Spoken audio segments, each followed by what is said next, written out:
大家好，咁咧今日咧同大家分享一個廣東燒腦嘅品種啊，就係呢個白鷺水掌翼啦。白鷺水掌翼咧一路響大家心目中咧屬於一個傳奇嘅比較獨特嘅產品。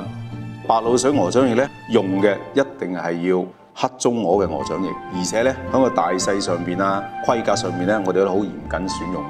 熬呢個白鷺水嘅時候，一定係攞最細嘅蝦眼水嘅火，去將呢個香料嘅香味完全調晒出嚟。湯汁裏凍咗之後，然後再將呢個掌翼放去滷嘅。白鷺水嘅特點咧，就係令到佢嘅肉嘅顏色咧，完全呈現翻出嚟，基本上就冇顏色嘅。外面要食個脆，裏邊啲肉咧唔能夠鹹，食到香料嘅味道，但係一定要保留翻肉類固有嘅香味。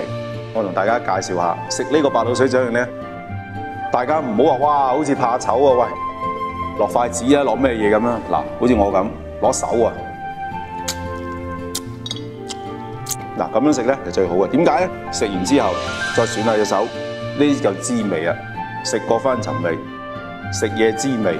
呢啲就叫滋味，之後咁樣嘅話，先俾人感覺到，哇！呢嘢先係好食。